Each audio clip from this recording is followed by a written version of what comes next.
Greetings everyone. நம்ம daily competitive exam point of வியூல Hindi news paper பார்த்துட்டே இருக்கோம். இன்னைக்கு என்ன இம்பார்ட்டன்ட் ஆர்டிகல்ஸ் இருக்குது அப்படிங்கிறத பார்ப்போம். ஸோ நமக்கு ஃப்ரண்ட் பேஜில் பெருசாக எதுவும் இல்லை, டேரெக்டாக எடிட்டோரியல் பேஜ் வந்துருங்க. ஸோ எடிட்டோரியல் பேஜில் பார்த்தோம்னா இந்தியாவோட ஃபிஸ்கல் ஃபெடரலிசம், ஓகேவா, அந்த நிதி கூட்டாட்சி அப்படின்னு சொல்லுவாங்க இல்லையா, ஸோ அது ரிலேட்டடாக ஒரு ஆர்டிகல் வந்திருக்கு. என்ன அப்படின்னு பார்த்தோம்னா, கேரளா கவர்மெண்ட் வந்து ஒரு கேஸ் போட்டிருக்காங்க, சுப்ரீம் கோர்ட்டில் ஒரு கேஸ் போட்டிருக்காங்க. அந்த கேஸை வந்து சுப்ரீம் கோர்ட் ஒரு அரசியலமைப்பு அமர்வுக்கு வந்து மாற்றி வச்சிருக்காங்க, கான்ஸ்டிடியூஷனல் பெஞ்சுக்கு வந்து மாற்றிருக்காங்க. அது என்ன கேஸ் அப்படின்னு பார்த்தோம்னா, நமக்கு ஒரு ஸ்டேட் கவர்மெண்ட் இருக்குன்னா அந்த ஸ்டேட் கவர்மெண்ட் எவ்வளவு வாங்கலாம் அப்படிங்கிற ஒரு விஷயம், அந்த விஷயத்தை சென்ட்ரல் கவர்மெண்டால கண்ட்ரோல் பண்ண முடியுமா, லிமிட் பண்ண முடியுமா அப்படிங்கிறதா அந்த கொஸ்டின். ஓகேங்களா, சுப்ரீம் கோர்ட் முன்னாடி இருக்கக்கூடிய கேள்வி அதுதான். ஓகேங்களா, ஸ்டேட் கவர்மெண்ட்டோட ரைட் டு பாரோ, ஓகேங்களா, ஒரு மாநில அரசாங்கத்தோட கடன் வாங்கக்கூடிய உரிமை அப்படிங்கிறது, அந்த வாங்கக்கூடிய உரிமையில மத்திய அரசாங்கத்தினால ஏதாவது ஒரு லிமிட், ஒரு தடையை வைக்க முடியுமா அப்படிங்கிறதா நமக்கு கான்ஸ்டிடியூஷன் பெஞ்சுக்கு இந்த ஒரு கேள்வியை தான் கான்ஸ்டிடியூஷன் பெஞ்சுக்கு வந்து மாத்திருக்காங்க. ஓகேவா, அரசியலமைப்பு அமர்வுக்கு வந்து மாத்திருக்காங்க. ஸோ அதுல என்ன ஒரு பிரச்சனை இருக்கு அப்படின்னு பார்த்தோம்னா, ஆர்டிகல் 293 அப்படிங்கிற ஒரு விஷயத்தை தான் அந்த இடத்துல வந்து பெரிய ஒரு டாக்கிங் பாயிண்டா இருக்கு. என்ன அந்த ஆர்டிகல் 293 அப்படின்னா, அந்த ஆர்டிகல் 293 என்ன சொல்லுது அப்படின்னு பார்த்தோம்னா, இந்தியாவில் மாநில அரசாங்கம் மத்திய அரசாங்கங்கள் எப்படி கடன் வாங்கலாம் அப்படிங்கிற ஒரு விஷயத்தை பத்தி சொல்லுது. குறிப்பா மாநில அரசாங்கம் அவங்க ஒரு செட் ஆஃப் பிரிஸ்கிரைப்டு லிமிட்டை வச்சு அவங்க கடன் வாங்கிக்கலாம். ஓகேவா, அந்த லிமிட்டை யார் சொல்லுவாங்க அப்படின்னு பார்த்தோம்னா, அந்த மாநிலத்தில் இருக்கக்கூடிய சட்டமன்றம். அந்த சட்டமன்றம் ஒரு லிமிட்டை வந்து ஃபிக்ஸ் பண்ணுவாங்க. அந்த லிமிட்டுக்குள்ள மாநில அரசாங்கங்கள் வந்து கடன் வாங்கிக்கலாம்ங்கிற விஷயத்தை ஆர்டிகல் 293 சொல்லுது. அது மட்டும் இல்லாம மாநில அரசாங்கங்கள் மத்திய அரசாங்கத்துக்கிட்ட லோன் வாங்கிக்கலாம் அப்படிங்கறத சொல்லுது. ஓகேங்களா, சோ மத்திய அரசாங்கம் மாநில அரசாங்கத்துக்கு லோன் கொடுக்கலாம் அப்படிங்கிறதும் ஆர்டிகல் 293 சொல்லுது. அதே மாதிரி பார்த்தோம்னா, ஒரு மாநில அரசாங்கம் லோன் வாங்கணும் அப்படின்னா அதுக்கு ஒரு சில நேரங்கள்ல, இப்போ இன்கேஸ் ஆல்ரெடி ஒரு லோன் வாங்கியிருக்காங்க, அதை வந்து கட்டாம அவுட்ஸ்டாண்டிங்கா இருக்கு, ஒரு மாநில அரசாங்கம் லோன் வாங்கியிருக்காங்க, அது கட்டாம அவுட்ஸ்டாண்டிங்கா இருக்கு. அப்ப அந்த மாதிரியான தருணங்கள்ல மறுபடியும் மாநில அரசாங்கம் லோன் வாங்கணும்னு நினைச்சாங்கன்னா அதுக்கு மத்திய அரசாங்கத்தோட ஒப்புதல் அப்படிங்கிறது தேவைப்படுது, கன்சென்ட் அப்படிங்கிறது தேவைப்படுது. ஸோ இதெல்லாம் தான் அந்த ஆர்டிகல் 293 சொல்லப்பட்ட விஷயமா இருக்கும். ஃபர்ஸ்ட் என்ன சொல்றாங்க, states to borrow money within limits prescribed by the state legislature அப்படின்னு சொல்றாங்க. மாநில அரசாங்கம் மாநில அரசாங்கத்தோட அந்த மாநில சட்டமன்றம் சொல்லப்பட்ட வரம்புகளுக்குள்ள ஒரு கடனை வாங்கிக்கலாம் அப்படிங்கறத சொல்றது ஆர்டிகல் 293. அதே மாதிரி மத்திய அரசாங்கத்துக்கிட்ட லோன்ஸ் வாங்கிக்கலாம் அப்படிங்கறத சொல்றதும் ஆர்டிகல் 293. மத்திய அரசாங்கத்துக்கிட்ட லோன் வாங்கிக்கலாம். அதே மாதிரி மாநில அரசாங்கங்கள் ஏதாவது ஒரு அவுட்ஸ்டாண்டிங் வச்சிருக்காங்க, ஆல்ரெடி ஏதாவது லோன் வாங்கி கட்டாம வச்சிருக்காங்க அப்படின்னா அந்த மாதிரியான தருணங்கள்ல மத்திய அரசாங்கத்தோட ஒப்புதல் அப்படிங்கிறது தேவைப்படுதுன்றத சொல்றதும் ஆர்டிகல் 293 தான். சென்ட்ரல் கவர்மெண்டோட கன்சென்ட் தேவைப்படுதுங்கிறத சொல்றதும் ஆர்டிகல் 293 தான். இப்போ கேரளா கவர்மெண்ட் என்ன ஒரு கொஸ்டின் பண்ணிருக்காங்க அப்படின்னா, சுப்ரீம் கோர்ட்ல கேஸ் போட்டிருக்காங்க அப்படின்னா, இந்த ஆர்டிகல் 293 அப்படிங்கிறது மத்திய அரசாங்கத்துக்கு ஒரு அந்த மத்திய அரசாங்கத்துக்கிட்ட ஒப்புதல் வாங்கணும் அப்படிங்கிற ஒரு விஷயத்தை சொல்லுது. ஆனா அது மத்திய அரசாங்கத்துக்கிட்ட வாங்கக்கூடிய லோன்ஸுக்கு மட்டும்தான் நாங்க சென்ட்ரல் கவர்மெண்ட் கிட்ட அப்ரூவல் வாங்கணும், அந்த கன்சென்ட் அப்படிங்கிறது தேவைப்படுது. வெளியில யார்கிட்டயாவது ஒரு லோன் வாங்கணும் அப்படின்னா அந்த ஒரு சமயத்துல மத்திய அரசாங்கத்தோட கன்சென்ட் அப்படிங்கிறது தேவைப்படாது. ஆர்டிகல் 293 படி அதுதான் சொல்றாங்க அப்படிங்கிறத கேரளா கவர்மெண்ட் சொல்றாங்க, இல்ல அப்படிங்கிறத மத்திய அரசாங்கம் சொல்றாங்க. இதனாலதான் கான்ஸ்டிடியூஷன் பெஞ்சுக்கு இந்த ஒரு வழக்கை வந்து மாத்திருக்காங்க. ஓகேவா, சோ கேரளா கவர்மெண்ட் என்ன சொல்றாங்க, article does not confer on the centre any power to regulate all state loans and that it can impose conditions only on borrowings from the centre. ஓகேங்களா, சோ ஸ்டேட் கவர்மெண்ட் வாங்கக்கூடிய எல்லா loans மேலேயும் central கவர்மெண்ட்னால ஒரு control எடுக்க முடியாது அப்படிங்கறத சொல்றாங்க, regulate பண்ண முடியாது அப்படிங்கறத சொல்றாங்க. ஸ்டேட் கவர்மெண்ட் வாங்கக்கூடிய எல்லா லோன்ஸையும் மத்திய அரசாங்கம் வந்து ரெகுலேட் பண்ண முடியாது. அதே மாதிரி அந்த சென்ட்ரல் கவர்மெண்ட்னால ஒரு சில கண்டிஷன்ஸை இம்போஸ் பண்ண முடியும். அது எப்போ அப்படின்னு பார்த்தோம்னா, அது மாநில அரசாங்கம் மத்திய அரசாங்கத்துக்கிட்ட போய் ஒரு கடன் வாங்கினாதான் அவங்க கண்டிஷன்லாம் இம்போஸ் பண்ணணும், அந்த கன்சென்ட் எல்லாம் வாங்கணும். நாங்க மாநில மத்திய அரசாங்கத்துக்கிட்ட வாங்காம வெளியில வாங்குறப்போ சென்ட்ரல் கவர்மெண்டோட ரோல் அப்படிங்கிறது அங்க இல்ல அப்படிங்கறத சொல்லியிருக்காங்க. பட் ஸ்டில் இது வந்து ஒரு கொஸ்டின், ஒரு அன்ஆன்சர்டு கொஸ்டினா தான் இருக்கு. அதுக்காக தான் இந்த வழக்கு வந்து அரசியலமைப்பு அமர்வுக்கு வந்து போயிருக்கு. ஸோ வழக்கை பத்தி தான் நம்ம இந்த இடத்துல பார்த்திருக்கோம். ஆர்டிகல் 293 என்ன சொல்றாங்க அப்படிங்கிறத நம்ம பார்த்திருக்கோம். சரிங்களா, ஸோ இந்த வழக்கோட தீர்ப்பு அப்படிங்கிறது இன்னும் வர்றதுக்கு ரொம்ப நாள் ஆகலாம். ஸோ இப்போதைக்கு நமக்கு முன்னாடி இருக்கக்கூடிய கொஸ்டின் அப்படிங்கிறது இதுதான். மாநில அரசாங்கம் வாங்கக்கூடிய கடனுக்கு நிறைய நேரங்களில் மத்திய அரசாங்கத்தோட ஒப்புதல் அப்படிங்கிறது தேவைப்பட்டு இருக்கு. ஓகேங்களா, ஸோ அது மத்திய அரசாங்கத்துக்கிட்ட வாங்கக்கூடிய கடன்களுக்கு மட்டும்தான் அந்த ஒப்புதல் தேவையா, இல்ல எல்லா கடன்களுக்கும் அந்த ஒப்புதல் தேவையா, சென்ட்ரல் கவர்மெண்ட்னால ஒரு மாநில அரசாங்கத்தோட அந்த கடன் வாங்கக்கூடிய திறனை கம்மி பண்ண முடியுமா, அதுல ஏதாவது கண்டிஷன்ஸை போட முடியுமா, இதெல்லாம் இந்த மாதிரியான கண்டிஷன்ஸ்லாம் போடுறனால மாநில அரசாங்கத்தோட அந்த கடன் வாங்கும் உரிமை அப்படிங்கிறது பாதிக்கப்படுதா இல்லையா அப்படிங்கிற மாதிரியான கொஸ்டின்ஸ் தான் சுப்ரீம் கோர்ட் முன்னாடி இருக்கு. இந்த பிஸ்கல் ஃபெடரலிசம் அப்படிங்கிறது எஸ்டாப்ளிஷ் பண்றதுக்கு ஒரு புதுமையான சேலஞ்ச் அப்படிங்கிறது வந்திருக்குன்றது கூட நம்ம சொல்லலாம். சரிங்களா? ஸோ இதுதான் நமக்கு இந்த எடிட்டோரியல் பேஜ்ல இருந்த முக்கியமான ஆர்டிகலா இருந்துச்சு. ஸோ நல்லா பார்த்து வச்சுக்கோங்க. அடுத்ததெல்லாம் பார்த்தோம்னா நமக்கு ஆல்ரெடி இந்தியாவோட அன்எம்ப்ளாய்மெண்ட்டை பத்தி நம்ம இந்த ரிப்போர்ட்டை டீட்டெயில்டாக பார்த்துட்டோம். இங்கே ரொம்ப டீட்டெயில்டாக ரொம்ப டேட்டா பாயிண்டாக கொடுத்துருந்தாங்க. அவ்வளோ டீப்பாக நம்ம போய் அந்த ஆர்டிகலை பார்க்க தேவையில்லை. சரிங்களா? ஸோ மற்ற ஆர்டிகல்ஸ்லாம் நமக்கு எக்ஸாம் பாயிண்ட் ஆஃப் வியூ எதுவும் இல்லை. டைரக்டாக வந்தோம் அப்படின்னா இந்தியாவோட நியூக்ளியர் எனர்ஜி சார்ந்த ஒரு ரிப்போர்ட் வந்திருக்கு. ஓகேங்களா? ஸோ என்ன ரிப்போர்ட் அப்படின்னு பார்த்தோம்னா, ஃபர்ஸ்ட் இந்த ரிப்போர்ட்டை யார் எடுத்திருக்காங்க அப்படிங்கிறத பார்ப்போம். யார் எடுத்திருக்காங்க அப்படின்னு பார்த்தோம்னா, Indian institute of management Ahmedabad அவங்க தான் வந்து இந்த ஒரு ரிப்போர்ட்டை கம்பைல் பண்ணியிருக்காங்க. ஓகேவா? யாரு அப்படின்னு பார்த்தோம்னா Indian institute of management Ahmedabad இவங்க தான் வந்து பண்ணியிருக்காங்க. என்ன ஒரு ரிப்போர்ட் அப்படின்னு பார்த்தோம்னா, for India to be a developed country by 2047 and be on track to achieve net zero or effectively zero carbon dioxide emissions by 2070 it must significantly prioritise investments in nuclear energy and expand related infrastructure அப்படிங்கிறத சொல்லியிருக்காங்க. So Indian institute of management Ahmedabad ஒரு report எடுத்திருக்காங்க. அந்த ரிப்போர்ட்ல என்ன சொல்றாங்க, India 2047க்குள்ள ஒரு வளர்ச்சி அடைந்த நாடா, ஒரு டெவலப்டு கண்ட்ரியா இருக்கணும்.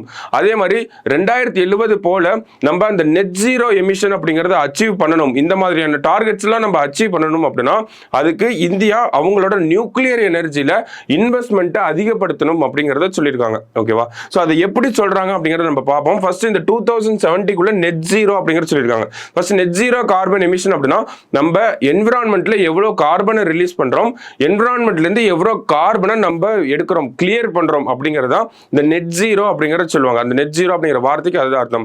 COP26 கிளாஸ்கோ அப்படிங்கிற இடத்துல நடந்திருக்கும். அந்த கிளாஸ்கோல இந்த COP26ல நம்ம பிரைம் மினிஸ்டர் போய் இந்தியாவோட டார்கெட்ஸை வந்து சொல்லியிருப்பாரு. ஓகேங்களா? பஞ்சாமிர்த் அப்படிங்கிற டார்கெட் சொல்லியிருப்பாரு. அதுல 5 டார்கெட் இருக்கும். அதுல 5வது டார்கெட் தான் இந்த 2070க்குள்ள நெட் ஜீரோ கார்பன் எமிஷன்ஸை அச்சீவ் பண்ணணும் அப்படிங்கிறது. சரிங்களா? ஸோ அந்த வகையில 2070க்குள்ள நம்ம நெட் ஜீரோ அச்சீவ் பண்ணி ஆகணும். இப்போ நெட் ஜீரோவை அச்சீவ் பண்ணணும்னா என்ன பண்ணணும், நம்ம ஃபாசில் ஃபியூயல்ஸை கம்மி பண்ணணும். அந்த ஃபாசில் ஃபியூயலோட யூசேஜ், கோல் அந்த மாதிரியான விஷயங்களை கம்மி பண்ணி ஆகணும்.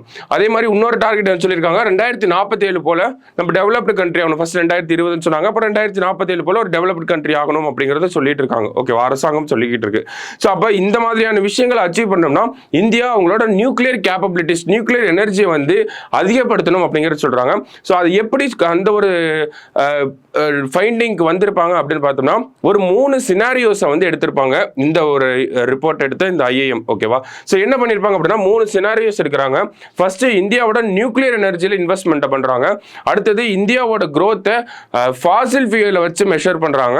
இந்தியாவோட அடுத்து தேர்டா என்ன பண்றாங்கன்னா சினாரியோ 3ல வந்து இந்தியாவோட growth-ஐ ரெனியூவபிள் எனர்ஜியை வச்சு மெஷர் பண்றாங்க. ஸோ 3 சினாரியோஸ் இருக்கு. ஃபர்ஸ்ட் இந்தியாவோட growth-ஐ வந்து நியூக்ளியர் எனர்ஜி வச்சு பண்றாங்க. இந்தியாவோட growth-ஐ ஃபாசில் ஃபியூயலை வச்சு பண்றாங்க. இந்தியாவோட growth-ஐ ரெனியூவபிள் எனர்ஜி வச்சு பண்றாங்க. ஸோ இந்த 3 சினாரியோஸையும் மேத்தமெட்டிக்கல் மாடல்ஸை வச்சு கால்குலேட் பண்ணி பார்க்குறப்போ அவங்க ஒரு முடிவுக்கு வராங்க. என்ன அப்படின்னு பார்த்தோம்னா, இந்த மாதிரி இருக்கக்கூடிய இந்த 2047 2070 போன்ற டார்கெட்ஸ் அச்சீவ் பண்ணுறதுக்கு பெஸ்ட் பாசிபிள் சொல்யூஷனாக எது தான் இருக்கும்னா நியூக்ளியர் எனர்ஜி தான் கரெக்டாக இருக்கும் அப்படிங்கிற சொல்கிறாங்க. நியூக்ளியர் எனர்ஜியில் இப்போலேருந்தே நம்ம இன்வெஸ்ட்மெண்ட் பண்ண ஆரம்பிக்கிறோம் அப்படின்னா நம்ம 2070 போல் அந்த நெட் ஜீரோ அப்படிங்கிறத அச்சீவ் பண்ணிடலாம். ஆனால் ஃபாசில் ஃபியூயலையோ ரெனியூவபிள் எனர்ஜியோ யூஸ் பண்ணோம்னா அந்த மாதிரி ஒரு விஷயத்தை அச்சீவ் பண்ணுறது ரொம்ப கடினமாக இருக்கும் அப்படிங்கிற சொல்லியிருக்காங்க. ஸோ அதுதான் இந்த 3 சினாரியோஸை வச்சு கால்குலேட் பண்ணியிருப்பாங்க. அப்போ அந்த 3 சினாரியோஸ் வச்சு கால்குலேட் பண்ணதுல நியூக்ளியர் எனர்ஜி தான் நமக்கு பெஸ்ட் பாசிபிள் சொல்யூஷனாக இருக்கு. அப்போ இந்தியாவோட நியூக்ளியர் எனர்ஜியை எவ்வளவு டெவலப் பண்ணணும், எவ்வளவு இன்வெஸ்ட்மெண்ட் பண்ணணும் அப்படிங்கிறதையும் சொல்லியிருப்பாங்க. ஸோ இந்தியாவோட நியூக்ளியர் எனர்ஜியை பொறுத்த வரைக்கும் பார்த்தோம்னா இந்த மாதிரி டார்கெட்ஸ் அச்சீவ் பண்ணுறதுக்கு இவங்க கால்குலேட் பண்ண மேத்தமெட்டிக்கல் மாடல்ஸ் படி 30 ஜிகாவாட், இப்போ வந்து 2030க்குள்ள 30 ஜிகாவாட் கொண்டு வந்துடணும். அதே மாதிரி 2050க்குள்ள 265 ஜிகாவாட் ஆஃப் நியூக்ளியர் எனர்ஜியை நம்ம இன்ஸ்டால் பண்ணணும் அப்படிங்கிறத சொல்கிறாங்க. ஸோ அப்போ இப்போ இருக்கிற அந்த ஒரு கெப்பாசிட்டி அப்படின்னு பார்த்தோம்னா இதோட ரொம்ப கம்மியாக தான் இருக்குது நமக்கு. ஓகேங்களா, அரௌண்ட் 20 கூட நம்மக்கிட்ட அவ்வளோக்கு கூட இல்லை.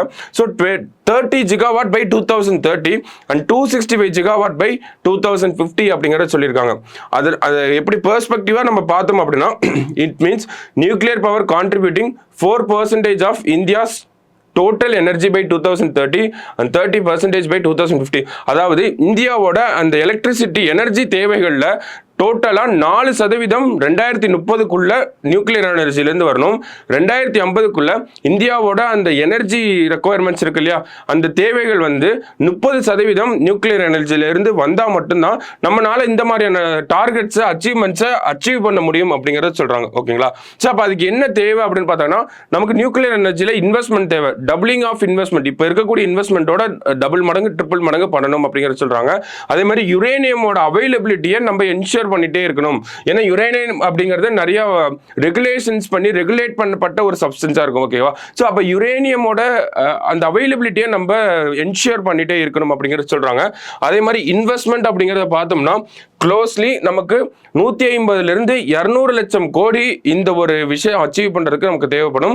இன் டர்ம்ஸ் ஆஃப் நியூக்ளியர் எனர்ஜியை யூஸ் பண்ணி நம்ம பண்ணோம் அப்படின்னா 150 to 200 லட்சம் கோடியான இன்வெஸ்ட்மெண்ட் அப்படிங்கிறது 2020 2070க்குள்ள நம்ம பண்ணோம் அப்படின்னா நம்ம நெட் ஜீரோ அப்படிங்கிறது 2070 அச்சீவ் பண்ணிடலாம். நம்மளோட நியூக்ளியர் எனர்ஜியை வந்து டெவலப்பும் பண்ணிடலாம் அப்படிங்கிறத சொல்லியிருக்காங்க. ஓகேவா, ஸோ அதான் இந்த ரிப்போர்ட்டை யார் கம்பைல் பண்ணியிருக்காங்க அப்படின்னு பார்த்தோம்னா Indian institute of management Ahmedabad வந்து பண்ணியிருக்காங்க. ஓகேவா, ஸோ அடுத்தது இன்னொரு குற்றச்சாட்டு ஒன்று வந்துச்சு. என்ன அப்படின்னு பார்த்தோம்னா ஷ்ரிம்ப் இருக்கு இல்லையா, நம்ம ப்ரான் அப்படின்னு சொல்லுவோம் இல்லையா, ஸோ அந்த மாதிரியான ஒரு விஷயம் தான் அது. ஸோ ஷ்ரிம்ப், இந்தியாவோட அந்த ஷ்ரிம்ப் எக்ஸ்போர்ட் அப்படிங்கிறது வேர்ல்டுலேயே வந்து நம்ம தான் அதிகமாக எக்ஸ்போர்ட் பண்ணிட்டு இருக்கோம். சரிங்களா, ஸோ அந்த வகையில் இந்தியாவோட அந்த வளர்ப்பாங்க இல்லையா, ஸ்ட்ரிம்ப்லாம் வளர்க்கக்கூடிய இடங்கள்ல வந்து அதிகமாக ஹியூமன் ரைட் அபியூசஸும் இருக்கு, என்விரான்மெண்ட் அபியூஸும் நிறையா இருக்கு அப்படிங்கிறத யூஎஸ்ல ஒரு நிறுவனம் வந்து ஒரு செய்தித்தாளில் வந்து சொல்லியிருப்பாங்க. ஓகேவா, ஸோ அந்த வகையில் இந்தியன் கவர்மெண்ட் அதுக்கு ரிப்ளை பண்ணியிருக்காங்க. இந்தியாவில் அந்த மாதிரி எல்லாம் எதுவும் நடக்கிறது இல்லை. அண்ட் தென் அப்படி ஏதாவது இருக்கா அப்படிங்கிறத செக் பண்ணுறதுக்காக இன்டர்னலாக ஒரு என்கொயரியுமே ஸ்டார்ட் பண்ணியிருக்காங்க. அந்த வகையில் இந்தியாவோட அந்த சீ ஃபுட் எக்ஸ்போர்ட் எப்படி இருக்கு, இந்த ஸ்ட்ரிம்பை பற்றி தான் நம்ம பார்க்குறோம். எவ்வளோ ஸ்ட்ரிம்ப் கான்ட்ரிபியூட் பண்ணுது, இந்தியாவில் எந்த மாநிலம் அதிகமாக இந்த ஸ்ட்ரிம்ப் எக்ஸ்போர்ட்டை வந்து பண்ணுறாங்க அப்படிங்கிறத பார்ப்போம். சரிங்களா, ஸோ இந்தியாவோட இந்த சீ ஃபுட் எக்ஸ்போர்ட் அப்படின்றத பார்த்தோம்னா $8 billion இருக்கு. ஓகேவா, இந்தியாவோட இந்த சீ ஃபுட் கடல்சார் உணவுகளின் ஏற்றுமதி அப்படிங்கிறது $8 billion இருக்கு. அதில் இந்த ஸ்ட்ரிம்ப் மட்டுமே பார்த்தோம்னா $5 billion நம்ம எக்ஸ்போர்ட் பண்ணுறோம். சரிங்களா, அதுலேயும் அதிகமாக எங்கே தான் எக்ஸ்போர்ட் பண்ணுறோம்னா யூஎஸ்க்கு தான் வந்து அதிகமாக எக்ஸ்போர்ட் பண்ணுறோம். இந்தியாவில் யார் அதிகமாக கான்ட்ரிபியூட் பண்ணுறாங்க அப்படின்னு பார்த்தோம்னா ஆந்திர பிரதேஷ் தான். கிட்டத்தட்ட ஒரு 70% ஆஃப் இந்தியாவோட ஷ்ரிம்ப் எக்ஸ்போர்ட் வந்து ஆந்திர பிரதேஷ்லேருந்து தான் பண்ணுறாங்க. ஓகேவா, ஸோ இந்த ஒரு இவ்வளோ இம்பார்ட்டண்ட்டாக இருக்குது. கிட்டத்தட்ட $8 billion $5 billion வந்து இந்த ஷ்ரிம்ப் மட்டுமே இருக்குது. ஆந்திர பிரதேஷ் அப்படிங்கிற அந்த ஒரு ஸ்டேட்லேருந்து மட்டுமே நமக்கு எவ்வளோ வருது, கிட்டத்தட்ட 70% ஷ்ரிம்ப் எக்ஸ்போர்ட் அப்படிங்கிறது இருக்குது. இந்த இவ்வளோ பெரிய மேக்னிடியூட்ல இருக்கப்போ இந்தியாவோட ஷ்ரிம்ப்ல வந்து நிறைய அபியூசஸ் இருக்குது, human right and environment abuses இருக்குது அப்படின்னு சொல்லி யூஎஸ்ல சொல்கிறாங்க. அப்படின்னா அப்போ இந்த யூஎஸ்ல வாங்கக்கூடியவங்கலாம் இந்தியாவோட ஷ்ரிம்பை வந்து வாங்காம போயிடுவாங்க. ஓகேவா, அப்ப இந்தியாவோட இந்த பர்டிகுலர் செக்டார்ல ஒரு பெரிய லாஸ் ஏற்படும். ஓகேவா, ஸோ அதனால தான் உடனே இந்திய அரசாங்கம் அதை மறுப்பு தெரிவிச்சு இன்டர்னலா ஒரு என்கொயரியும் வந்து ஸ்டார்ட் பண்ணியிருக்காங்க. சரியா, ஏன்னா யூஎஸ், EU போன்ற இந்த யூரோப்பியன் யூனியன் போன்ற முக்கியமான மார்க்கெட்ஸ்ல இந்த மாதிரி ஏதாவது ஒரு அலிகேஷன் வந்துச்சு அப்படின்னா நம்மளோட எக்ஸ்போர்ட்ஸ் வந்து ரொம்ப பாதிப்படையும். அதனால இங்க இருக்கக்கூடிய அந்த கடல்சார் தொழில் செய்யறாங்க இல்லையா, அவங்க தான் பாதிக்கப்படுவாங்க. அதுவும் குறிப்பா இந்த ஷ்ரிம்ப் எக்ஸ்போர்ட் அப்படின்லாம் பார்த்தோம்னா பெண்கள் தான் அதிகமாக வேலை செஞ்சுட்டு இருக்காங்க. சரிங்களா, ஸோ அப்போ பொருளாதாரத்தில் ஒரு பாதிப்பு ஏற்படும். அதனால தான் இந்தியா உடனே ஒரு ஆக்ஷனை எடுத்திருக்காங்க இந்த இடத்துல. ஸோ மற்றபடி பார்த்தோம் அப்படின்னா இன்னைக்கு நியூஸ் பேப்பரில் கடைசியாக இன்னொரு முக்கியமான விஷயம் இருந்துச்சு.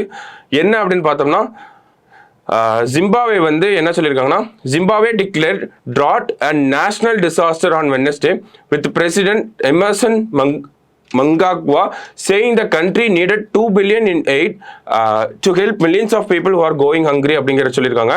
ஸோ எதுனா சொல்லியிருக்காங்க அப்படின்னு பார்த்தோம்னா ஜிம்பாவே அப்படிங்கிற நாடு என்ன சொல்லியிருக்காங்க, எல்னினோ அப்படிங்கிற ஒரு கண்டிஷன் இருக்கு அப்படிங்கறத நம்ம பார்த்துட்டோம். சமீபத்தில் 2-3 நாளாவே நம்ம டிஸ்கஸ் பண்ணியிருந்தோம். எல்னினோ அப்படின்னா பசிபிக் ஓஷனோட சர்ஃபேஸ் டெம்பரேச்சர் வந்து இன்க்ரீஸ் ஆகும்.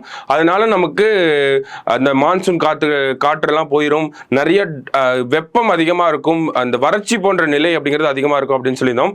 சவுத் ஆப்பிரிக்கன் கண்ட்ரீஸ்லாம் இருக்கு இல்லையா, ஆப்பிரிக்கன் கண்ட்ரீஸ்ல சவுத்தில் இருக்காங்க இல்லையா, அங்கெல்லாம் இந்த எல்னினோவோட பாதிப்பு அப்படிங்கிறது ரொம்பவே அதிகமாக இருக்கும். ஓகேவா, இந்தியாவுடைய காட்டிலும் ஆப்பிரிக்காவில் ரொம்ப அதிகமாக இருக்கும். அதனால என்ன ஆகுது, இப்போ ஜிம்பாவே அப்படிங்கிற நாட்டில் வந்து வறட்சி போன்ற நிலை வந்து உச்சகட்டமாக இருக்கனால அதை வந்து ஒரு நேஷனல் டிசாஸ்டர் அப்படின்னு சொல்லி அறிவிச்சிருக்காங்க. ட்ராட் அப்படிங்கிறத ஒரு நேஷனல் டிசாஸ்டர்னு அறிவிச்சிருக்காங்க. அவங்களோட மக்களுக்கு பசியை போக்குறதுக்காக $2 பில்லியன் உதவி வேணும் அப்படிங்கிறதையும் கேட்டிருக்காங்க. ஓகேவா, ஸோ இந்தியாவை பொறுத்த வரைக்கும் பார்த்தோம்னா நம்ம ஏதாவது ஒரு டிசாஸ்டர் நேஷனல் டிசாஸ்டர்னு சொல்ல முடியுமா அப்படின்னு பார்த்தோம்னா, நமக்கு தென் மாநிலங்களில் தமிழகத்தோட தென் மாவட்டங்களில் வந்து வெள்ளம் வந்தப்போ இந்த வெள்ளத்தை வந்து ஒரு தேசிய பேரிடராக அறிவிக்கணும் அப்படின்னு சொல்லி நம்ம முதல்வர் அவர்கள் ஒரு கோரிக்கை வச்சிருப்பார். ஓகேங்களா, அந்த சவுத் தமிழ்நாடு ஃப்ளட்ஸ் அப்படிங்கிறத ஒரு நேஷனல் டிசாஸ்டராக சொல்லணும் அப்படின்னு சொல்லி நம்ம சீஃப் மினிஸ்டர் வந்து ஒரு ரெக்வஸ்ட் வச்சிருப்பாரு. பட் ஸ்டில் சென்ட்ரல் கவர்மெண்ட் என்ன சொல்லியிருப்பாங்க அப்படின்னா, இந்தியாவில் எந்த ஒரு டிசாஸ்டரையும் நேஷனல் டிசாஸ்டர்னு சொல்ல முடியாது, அதுக்கான ப்ரொவிஷன்ஸ் அப்படிங்கிறது இல்லை அப்படிங்கிறது சொல்லியிருந்தாங்க. அதுக்கு சரியான விஷயம் தான் கூட. டிசாஸ்டர் மேனேஜ்மெண்ட் ஆக்ட் 2005 வந்திருக்கும். அந்த ஆக்ட் படி அந்த ஆக்ட்ல எந்த ஒரு டெஃபினிஷனுமே கொடுத்திருக்க மாட்டாங்க. நேஷனல் டிசாஸ்டர் அப்படின்னா அதுக்கு ஒரு டெஃபினிஷன் இருந்தா அதை நம்ம நேஷனல் டிசாஸ்டர்னு சொல்லலாம். ஆனா அப்படி ஒரு டெஃபினிஷனே இருக்காது இந்தியாவில். ஓகேங்களா, ஸோ இந்தியாவில் எந்த ஒரு டிசாஸ்டரையும் நம்ம நேஷனல் டிசாஸ்டர் அப்படிங்கிறத சொல்ல முடியாது. ஓகேவா, ஸோ அதையும் இந்த இடத்துல நம்ம கூடுதலாக தெரிஞ்சுக்கிறோம். இந்த இடத்துல வறட்சியை ஒரு தேசிய பேரிடராக அறிவிச்சிருக்காங்க. அது எந்த நாடு அப்படின்னு பார்த்தோம்னா ஜிம்பாவே. சரியா, ஸோ இன்னைக்கு நியூஸ் பேப்பரை பொறுத்த வரைக்கும் இதுதான் நமக்கு கடைசியாக பார்க்கக்கூடிய நியூஸாக இருந்துச்சு. ஸோ ஒரு 2-3 இம்பார்ட்டன்ட் நியூஸஸை பார்த்துருக்கோம். அது நல்லா ரீட் பண்ணி பார்த்துக்கோங்க. அப்பதான் உங்களுக்கு ஒரு பெர்ஸ்பெக்டிவ் அப்படிங்கிறது கிடைக்கும். நாளைக்கு ஹிந்து பேப்பர் அனாலிசிஸ்ல மீட் பண்ணலாம். தேங்க்யூ.